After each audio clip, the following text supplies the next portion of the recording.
Hi, this is P.R. Sundar. The SEBI has brought a lot of changes. Cash market transaction from August 1.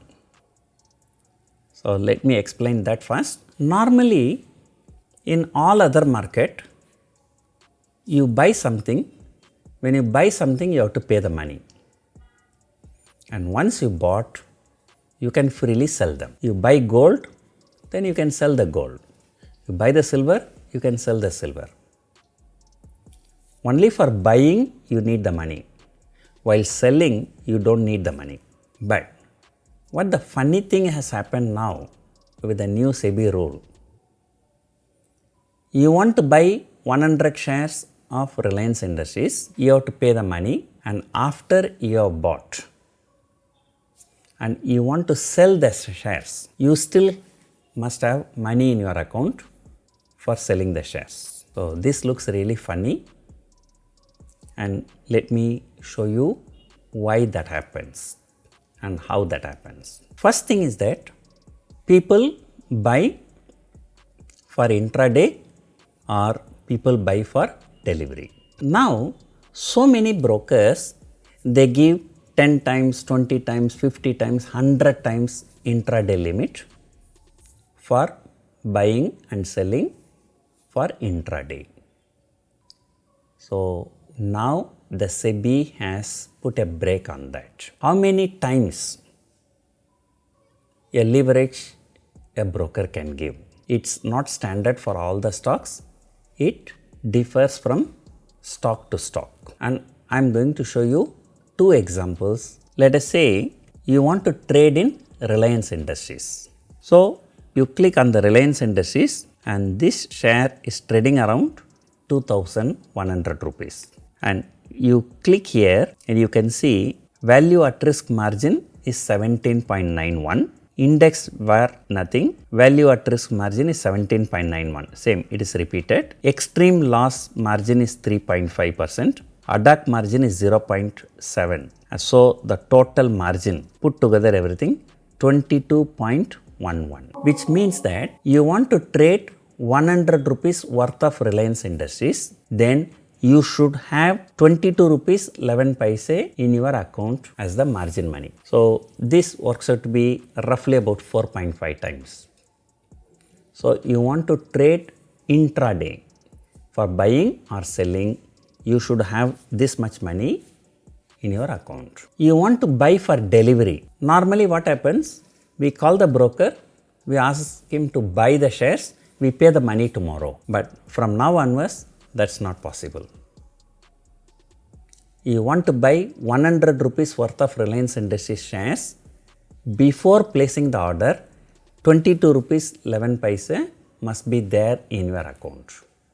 Only the remaining money you can pay tomorrow. So, this is the first rule. And is it going to be 22% for all the stocks? No. Let me show you another stock, State Bank of India, which is also a quite good stock, highly liquid.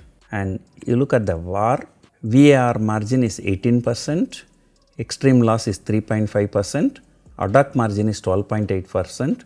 So, total 35.12%. That means you want to trade 100 rupees worth of State Bank of India shares, you should have 35.12 rupees in your account. Reliance, it was 22 something, here 35 something. And the more volatile stock, the more will be the margin. Let us look at idea. And if you look at the VAR, and you can see that VAR margin, extreme loss margin, Adak margin, everything put together, it is 77.5. That means you want to trade 100 rupees worth of idea, you should have 77.5 rupees in your account. This looks logical, but what looks illogical for most of the people,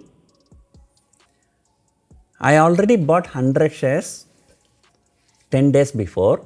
Today, if I want to sell those 100 shares, and I still should have the margin in the account. Why? Because when you are selling, exchange does not know whether you are selling for intraday or whether you are selling what you are already holding in the demat account. So this really affects the people who are seller of the delivery. That means somebody already holding the shares in the demat account and you want to sell. And this creates a problem. Okay, how this problem can be solved? First, let me tell you how the trading happens in India. Let us say you are buying the share, I am selling the share. So you buy, I sell. Let us say it happens on Monday. Then Monday is called T day. T day means trading day. By next day, you have to pay money to the broker. The next day, I have to give the shares to the broker. So that is called T plus 1. So when it goes to the broker, it goes to the exchange. So that is called T plus 1. What the exchange will do, the next day, since you are buying, the shares will be transferred to your demat account. Since I am selling, the money will be transferred to my trading account.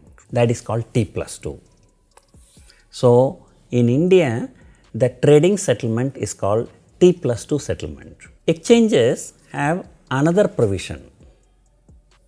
A broker, whoever is selling the shares, the broker pay the shares to the exchange on the next day. But he can choose to pay on the same day itself, which is called early pay-in. So, if your broker has registered with exchange for early pay-in, that means today you are selling, by today evening itself you have to deliver the shares to the exchange.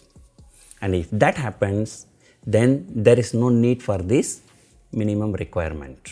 But whether your broker has early pay-in or not, that you have to check with your broker. One simple question, why not every broker choose early pay-in? The early pay-in has some advantages, some disadvantages. In the present system, let me give one specific example.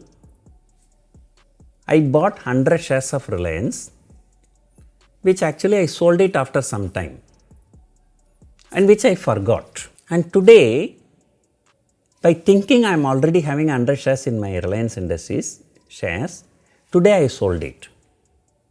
Actually, I don't have the shares. So, end of the day, I realize I don't have the shares, but I sold it. So, what the broker will tell you, sir, don't worry, we have to give the shares to the exchange tomorrow only.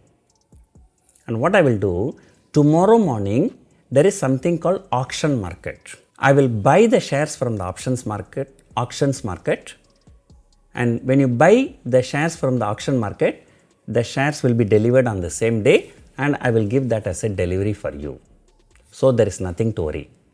Only thing is that in the auctions market, when the broker buys, he may have to buy at a higher price, that I have to bear that loss. So if a broker chooses the early pay-in, so if anybody forget to sell, then there is no provision to buy from the auction market to give for delivery, because you have to give delivery by today itself. So that is the main drawback in early pay-in. So if I am not wrong, the SEBI is actually pushing all the brokers to go for early pay-in, and one day in India we can hope to see T plus 1 settlement. Right now we have T plus 2 settlement. It may be going towards T plus 1 settlement. So this is the change as far as the cash market is concerned.